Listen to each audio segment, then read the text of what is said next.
साथीहरु आज चाहिँ हामीले यस भिडियोमा Autodesk Maya मा हामीले सिम्पल तरिकाले एउटा टेबल बनाउन सिक्ने छौं, राउन्ड टेबल बनाउन सिक्ने छौं। त्यसको लागि सुरुमा म फुल स्क्रिन मोडमा गएको छु र यो फुल स्क्रिन मोडमा गएको बेला म फ्रन्ट भ्यूमा गए र स्पेस प्रेस गरेर क्रिएट कर्व टुल र पी कर्व टुल लिन्छु।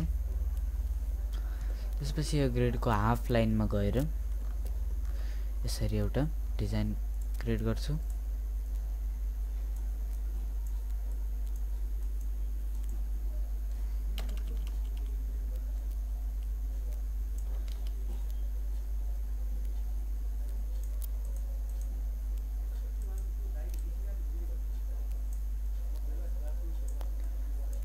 अहिले मिस्टेक भयो, केही हुँदैन, पछि हामीले फेरि एडिट गर्न सकिन्छ। र यस्तै गरेर मैले एउटा यसरी डिजाइन निकालेको छु।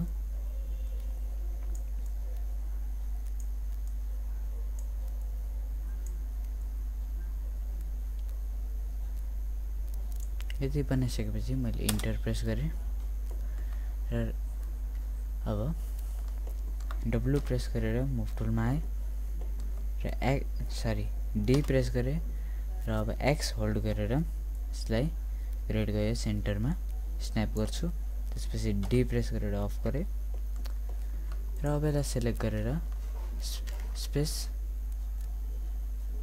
सर्फेस र रिभल्भ गरिसकेपछि यो यस्तो देखिन्छ। लाइटिङमा गएर टु साइडेड लाइट गर्छु र यसलाई मुभ गर्छु यो साइड र अब यो हाम्रो कर्वलाई सिलेक्ट गरेर राइट क्लिक कन्ट्रोल भर्टेक्समा गए र माथिदेखि तलसम्म यसरी एडिट गर्दै आउँछु।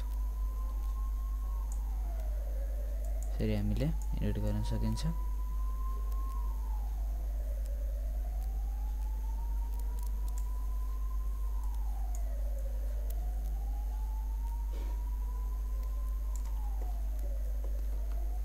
माथिदेखि यस्तै गरी हामी एडिट गर्दै गइन्छ।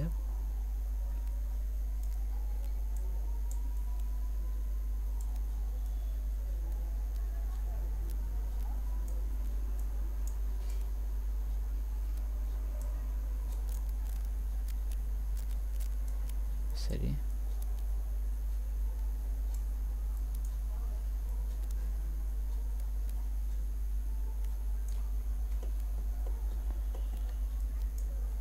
र कुनै पोइन्ट तपाईलाई धेरै लाग्छ भने त्यसलाई तपाईले डिलिट गर्न पनि सक्नुहुन्छ।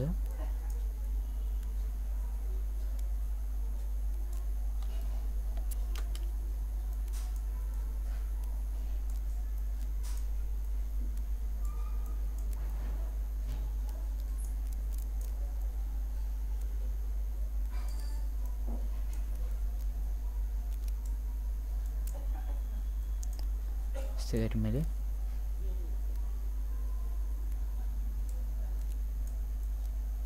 डिजाइन निकालेको छु र अब तपाईहरुले देख्न सक्नुहुन्छ मैले त्यही प्रोसेसबाट यस्तो खालको डिजाइन बनाएको छु। र यति बनाएर भइसकेपछि यो डिजाइनले यो कर्वलाई मैले डिलिट गरिदिन्छु र पर्सपेक्टिभमा गएर यसलाई सिलेक्ट गर्छु र मोडिफाई कन्भर्ट नर्ब्स टु पोलिगन। त्यति गरिसकेपछि यसलाई मुभ टुल युज गरेर यता लिएर आएँ र यो नर्ब्सलाई चाहिँ डिलिट गरिदिएँ र फ्रन्ट भ्यूमा गएँ र यसलाई सेन्टर पाइभट स्टेडिलेट र फ्रेस ट्रान्सफर्मेसन गर्छु र टप भ्यूमा गएर यसलाई एक्स होल्ड गरेर सेन्टरमा स्न्याप गर्छु। त्यसपछि यसको इजी मोडमा जान्छु र तलको इजलाई डबल क्लिक र मेस फिल होल। त्यसपछि अब्जेक्ट मोड अनि यसलाई 3 प्रेस गरेर हेर्नुस्, यसलाई मेस र स्मुथ गर्छु। डिभिजनलाई मैले 2 राखिदिन्छु अब्जेक्ट मोड।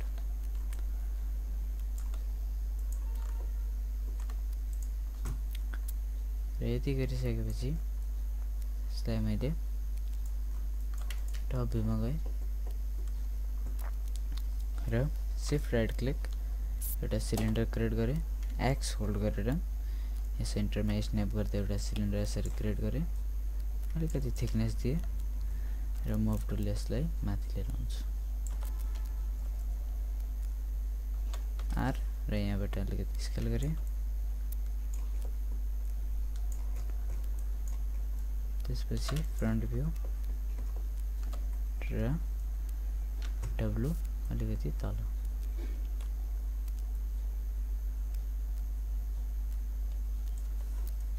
त्यसपछि यसलाई च्यानल बक्समा गएर पोली सिलिन्डर 1 मा तल सब डिभिजन हाइटलाई चाहिँ मैले 3 राख्छु र सब डिभिजन क्यापलाई मैले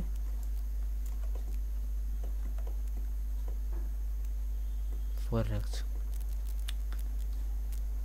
त्यसपछि फेस मोड र सेन्टरको फेसलाई सबै सेलेक्ट गरेँ। त्यसपछि स्केलिङ टुल लिएर अलिकति बाहिर स्केल गरेँ। अब्जेक्ट मोड अब माथिबाट यसरी अलिकति थिकनेस दिएँ। इन्सर्ट सरी मल्टिकट टुल कन्ट्रोल प्रेस गरेर एउटा यहाँ राखिदिन्छु एज लुक र कन्ट्रोल प्रेस गरेर अर्को यहाँ राखिदिन्छु।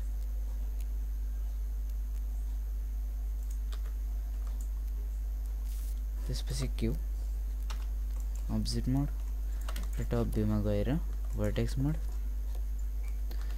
र सेन्टरको भर्टेक्सलाई सिलेक्ट शिफ्ट यसको स्ट्रेट यो र यो। त्यसपछि यो साइडबाट यो सेन्टरको भर्टेक्स सेलेक्ट गर्दैछु। त्यसपछि लास्ट यसलाई अनि यसलाई त्यसपछि यसलाई यति सेलेक्ट भइसकेपछि shift right click chamfer vertex. त्यसपछि यसलाई 1 2 3 सरी यति नै राखेर अब्जेक्ट मोड। त्यसपछि फेस मोड र यस सबैले फेसलाई ड्र्याग सेलेक्ट गर्छु यसरी।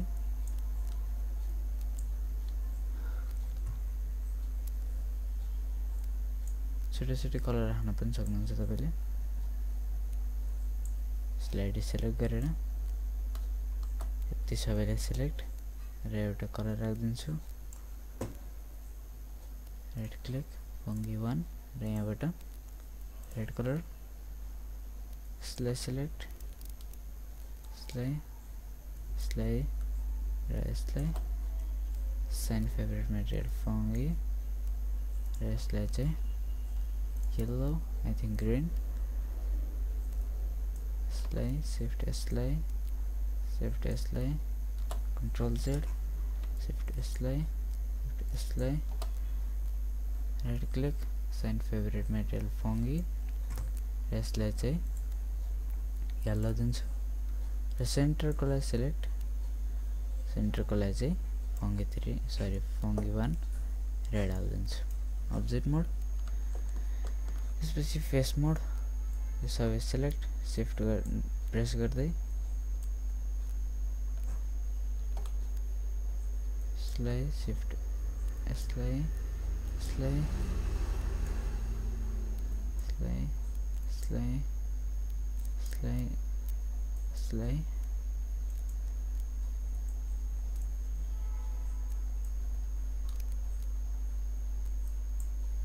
सबैलाई सिलेक्ट गर्छु यसरी कन्ट्रोल जेड र यसलाई चाहिँ राइट क्लिक इन्भर्ट सिलेक्सन सबैलाई चाहिँ साइन फेभरेट मटेरियल फङ्गी र यहाँबाट मैले बोर्ड कलर चुज गरेर राखिदिएँ। त्यसपछि यस्तो डिजाइन बनेको छ। तल्लोकोलाई पनि मैले बोर्ड कलर राखिदिन्छु फङ्गी र यहाँबाट मैले बोर्ड कलर चुज गरेँ, अलि डार्क कलरको चुज गरेको छु। त्यसपछि माथिकोलाई सेलेक्ट गरेर 3 प्रेस गर्छु। 1 यसलाई मेसमा गएर स्मुथ डिभिजनलाई मैले 2 राख्ने गर्दैछु। अब्जेक्ट मोड र अब हाम्रो टेबल बनेर रेडी भएको छ। तर यहाँ एउटा मिस्टेक भएको रहेछ। यसलाई पनि फेस मोडमा गएर एउटा सेलेक्ट गर्छु सबैलाई।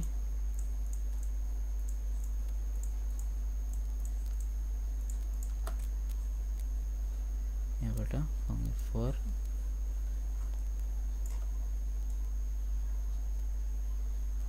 3 येलो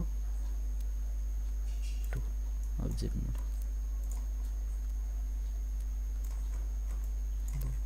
हाम्रो टेबल बनेर रेडी छ र यसलाई तपाईले जुन पनि सिनमा युज गर्न सक्नुहुन्छ।